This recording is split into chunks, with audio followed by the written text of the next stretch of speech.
اچھی بات تو یہی ہوتی ہے جو کام اخلاق سے ہوتا ہے وہ مار پیٹ سے نہیں ہوتا. جتنا اولاد کو عزت دے کے اس کی عزت کا خیال کریں گے اتنا بچہ اچھا نکلے گا انشاءاللہ.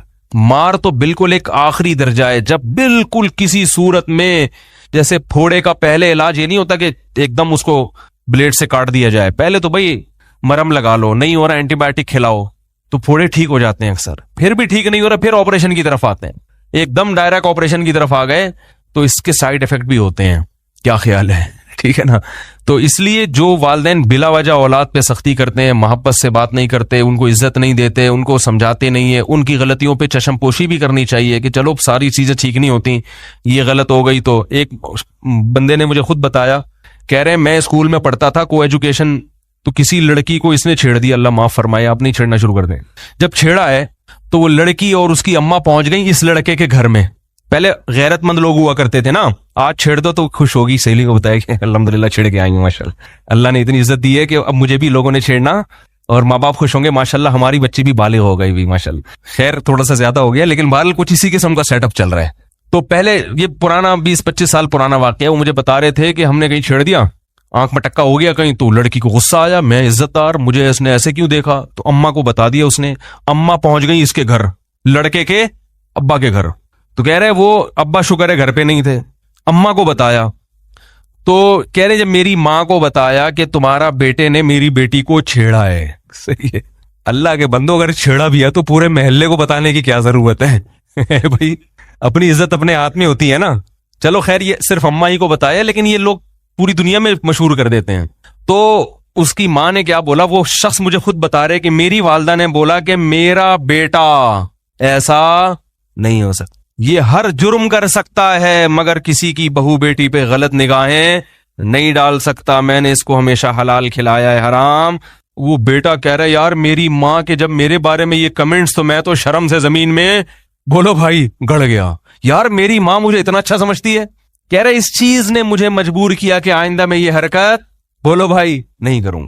ماں کہہ رہی ہے یہ نہیں ہو سکتا بھائی, اتنے گھٹیا نہیں ہیں ہم لوگ, اتنے برے نہیں ہیں, اتنے گھٹیا خاندان کے لوگ نہیں ہیں ہم کہ ہمارا بیٹا جا کے دوسرے کی بہنوں اور بیٹیوں کو چھیڑنا شروع کر دے, ایسا نہیں ہو سکتا, کچھ اور کیا ہوگا.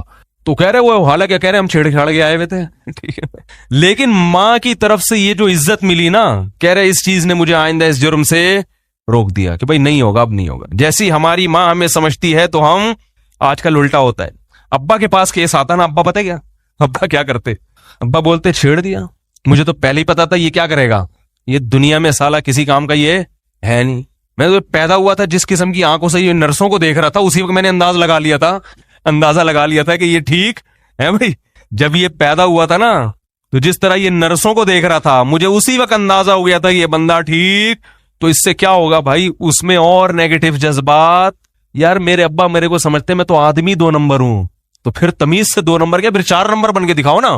ایک شخص نے ہیروئن پی, نوجوان لڑکا تھا, انتقال ہو گیا اللہ مغفرت فرمائے, حالانکہ شریف آدمی تھا, اس کی صحت تھی خراب, بیچارے کو بنتی, حالانکہ کوئی بیماری نہیں تھی مگر اس کی صحت ہی نہیں بن پا رہی تھی, ہڈیاں نکل رہی ہیں, چہرہ اندر جا رہا ہے. تو لوگوں نے کیا کہنا شروع کر دیا, یار لگتا ہے تم پیتے ہو. باقی شکل سے بیچارہ ایسے لگ رہا تھا, حالانکہ ایسا تھا نہیں وہ. تو مجھے خود اس نے بتایا کہ لوگ نے مجھے تانا دیا کہ تم ہیروئن پیتے ہو, حالانکہ کہہ رہے میں نہیں پیتا تھا. پتہ نہیں کوئی بعض بیماریاں ٹریس نہیں کر پاتے ڈاکٹر, صحت نہیں بن رہی تھی, بالکل ہڈیاں نکل رہی تھی. کہہ رہا بالآخر میں نے جا کے پینا شروع کر. میں نے کہا جب لوگ مجھے برا سمجھتے ہیں تو میں برا بن کے دکھاؤں گا. غلط کیا اس نے, انتقال ہو گیا, اللہ تعالیٰ مغفرت کرے اس کی. لیکن جن لوگوں نے اس کو اس قسم کے تانے دیے وہ بھی اس جرم میں برابر کے شریک ہیں یا نہیں ہیں؟ تو بھائی کسی گناہگار کو زیادہ اس طرح سے آپ کرو گے نا تو اس سے گناہ پہ کیا ہوتی ہے, مزید جرت پیدا ہوتی ہے. تو اباؤں کو بھی چاہیے کہ اولاد کی تربیت میں تھوڑا سا اس کی عزت کا خیال, ارے بول لو یار, رکھ لیا کرے. بیٹا تم بڑے اچھے آدمی, ایسا تم سے ہو گیا لیکن ہمیں پتا ہے تم ایسے ہو نہیں, کیونکہ مجھ سے بھی ایک دفعہ ہو گیا تھا ایسے ٹھیک ہے. تو یہ زیادہ راز نہ فاش کریں اس کے سامنے, میری تو تھوڑی سی عادت ہے دائیں بائیں نکلنے کی. ایسا نہ کہیں گے میں بھی کر چکا ہوں. بچے کے سامنے کبھی اپنی برائی نہ آنے دو. بچوں کو جب باپ کا پتہ چلتا ہے نا باپ سے ہی غلطی ہوئی ہے تو بہت منفی اثرات پڑتے ہیں اس کے اوپر. بچے کے سامنے تو باپ کی تعریف ہی ہوگی, تمہارے باپ جیسا کوئی دنیا میں ہے ہی نہیں. تو لیکن پھر بھی اگر ابا نے آنکھیں دکھا دیں اور کبھی 2-4 تھپڑ لگا دیے تو عزت دار آدمی تمیز سے مار کھاتا ہے, وہ چرچے نہیں کرتا کہ ارے ابا ہیں یار جب کھلا رہے ہیں, کیا اوقات ہے باپ اگر نکال کے گھر سے باہر بولے چل نکل بے یہاں سے, کیا اوقات ہے, کوئی پوچھے گا؟ باپ کو مکمل کیش کرا لیتے ہیں, پھر جب اپنے پاؤں پہ کھڑے ہوتے ہیں تو پھر ابا کو ابا ماننا. اسلام نے بھی خوشی کے موقع پہ کھانا کھلانا رکھا ہے. بچہ پیدا ہوتا ہے غم ہوتا ہے کہ خوشی ہوتی ہے؟ فیملی پلاننگ والوں کو تو بہت غم ہوتا ہے کہ 18واں پیدا ہو گیا, لیکن اسلام نے 18ویں بچے پہ بھی عقیقہ رکھا ہے کہ لڑکا ہے تو 2 بکرے, لڑکی ہے تو 1 بکرا. لڑکی پہ بھی خوشی ہے, 1 بکرا رکھا ہے, غم نہیں ہے, کیونکہ بہرحال اولاد ملی ہے, چاہے بیٹا ہو یا بیٹی. بیٹے پہ زیادہ خوشی ہوتی ہے تو 2 بکرے 2 کاٹو, کھاؤ بھی اور پبلک کو کھلاؤ بھی, خوشی ہے نا. اس سے پتا چلتا ہے اسلام اولاد کی کثرت پہ بھی بہت حریص ہے. 18واں بھی پیدا ہو رہا ہے تو غم نہیں منانا, بکرے کاٹ کے پبلک کی دعوت کرنی, اور فیملی پلاننگ والوں کو نیمبو چٹانا ہے. وہ کہیں گے یار یہ کیا ہو رہا ہے, خوشی منانی ہے, یہ پینلٹی نہیں ہے اللہ کی طرف سے, خوشی ہے. وہ تمہارا دستے بازو بنے گا, وہ تمہاری معیشت میں ترقی کا ذریعہ اور سبب بنے گا. فیملی پلاننگ والے بتاتے ہیں ایک اور آ گیا کھانے والا, غربت اور بڑھے گی. او بھائی وہ 2 ٹانگیں اور 2 ہاتھ لے کے پیدا ہوا ہے, وہ اتنا کھائے گا نہیں جتنا پبلک کو کھلائے گا. اس کو جوان ہونے دو, بچپن کا زمانہ جلدی گزرے گا, پھر جوانی ہے, کھائے گا بھی اور طبیعت سے کھلائے گا بھی, اور مرے گا تو ڈھیر ساری وراثت بھی چھوڑ کے جائے گا. اس لیے معیشت کا یہ اصول جو آپ کو کیلکولیشن بتائی جاتی ہے نا کہ جتنی آبادی بڑھے گی تو وسائل کم ہوں گے, یہ اصول جرمنی میں نہیں پڑھائے جاتے, یورپ میں یہ نہیں پڑھائے جاتے, یہ ہمیں پرانے بوسیدہ اصول پڑھائے جاتے ہیں. وہاں کے جو میں نے کتابوں کے حوالوں کے ساتھ پیش کیے تھے کہ اب جو اکنامکس کے جو جدید تحقیق ہے وہ یہ ہے کہ جتنا کمانے والے ہوں گے نا, آپ کی معیشت اسی اسپیڈ سے ترقی کرے گی, کیونکہ وسائل کی کمی نہیں ہے دنیا میں. بجلی کو روتے تھے, اب سورج کی شعاؤں سے کتنی بجلی پیدا کی جا رہی ہے. واپڈا والوں کو لوگ بجلی بیچ رہے ہیں, لوگ کہہ رہے ہیں یار تمہارے پہ بجلی نہیں, آؤ میرے چھت پہ بہت پلیٹیں لگی ہوئی ہیں لے جاؤ. تو اتنے وسائل بڑھ رہے ہیں کہ آپ کی سوچ ہوگی, اور پتہ نہیں زمین میں کیا کچھ ابھی دفن ہے جو زمین میں ابھی اگلا نہیں ہے.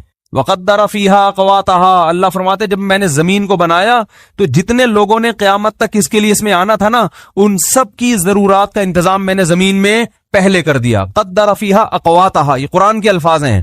جو کہتے ہیں یہ کائنات اتفاق سے بنی ہے, وہ فیملی پلاننگ کو مانے نہ مانے ان کا ہیڈ ایک ہے. جو کہتے ہیں بنایا ہے, ہم تو کہتے ہیں بنایا ہے, بنی نہیں ہے.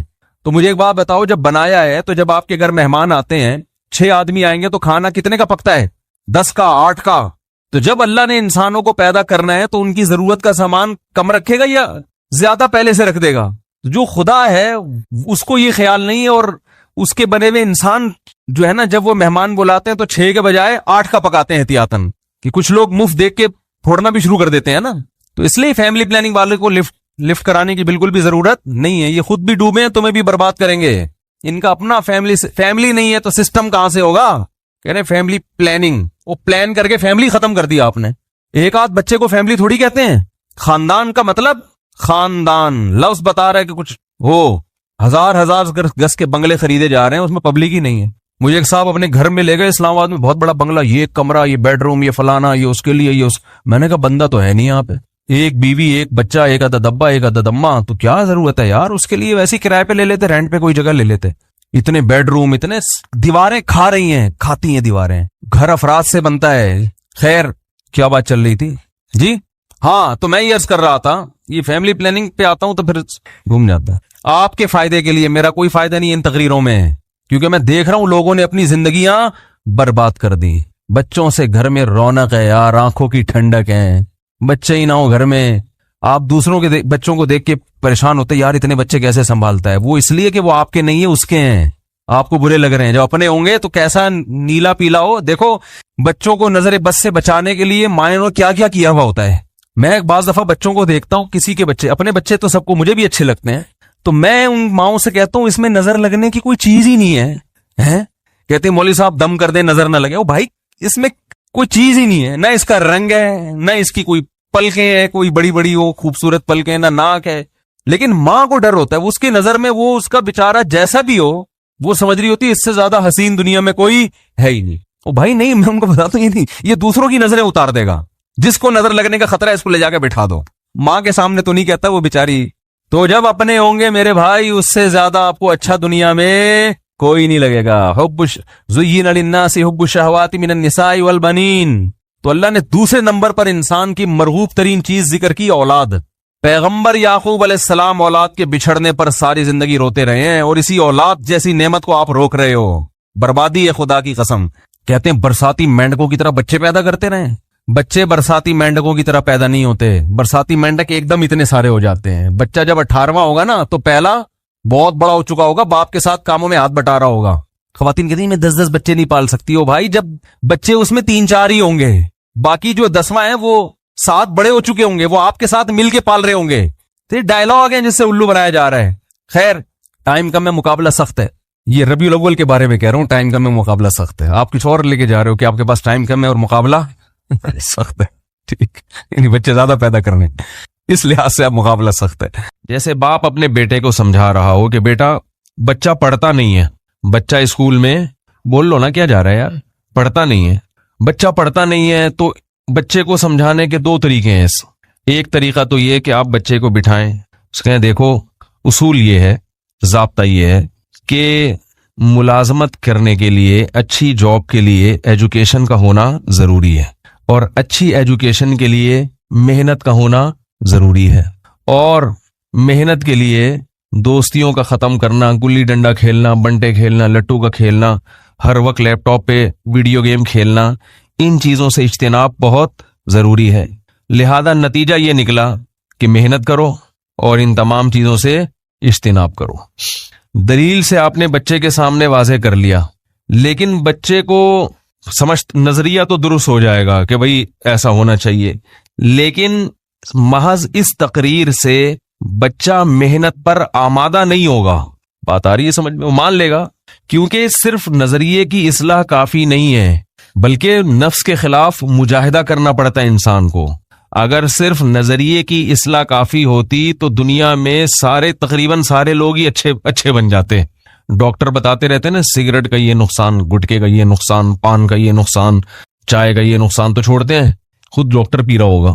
تو کسی کے نظریے کی اصلاح کرنا محض وہ ایک الگ طریقہ ہوتا ہے، اور اس صحیح راستے پر ابھارنا، اس کی یعنی اس میں ایسا جوش پیدا کر دینا کہ وہ اس کے لیے تیار ہو جائے، یہ بالکل ایک الگ انداز ہے اس کا۔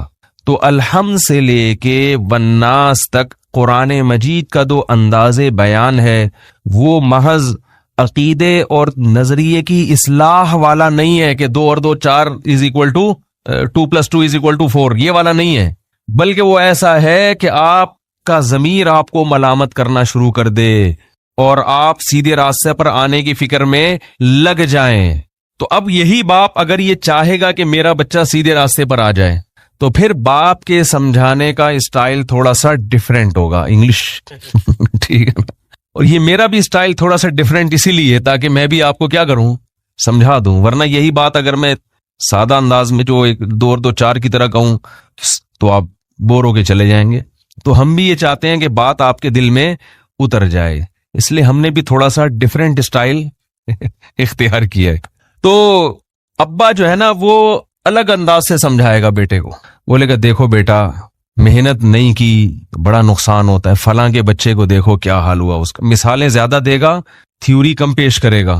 فلاں کو جانتا ہے، اس نے کیا کیا، دیکھ وہ تیرا بڑا بھائی ہے چھولے بیچ رہا ہے آج کل اس کو دیکھ جا کے، کیونکہ آپ کو پتا ہے کہ بچے کو اتنی بات تو معلوم ہے کہ محنت نہ کرنے کا نقصان ہوتا ہے، مگر یہ دل میں نہیں اتر رہی اس کے۔ تو آپ مثالیں زیادہ دو گے، تھیوری کم پیش کرو گے، نظریات کم پیش کرو گے اس کے سامنے،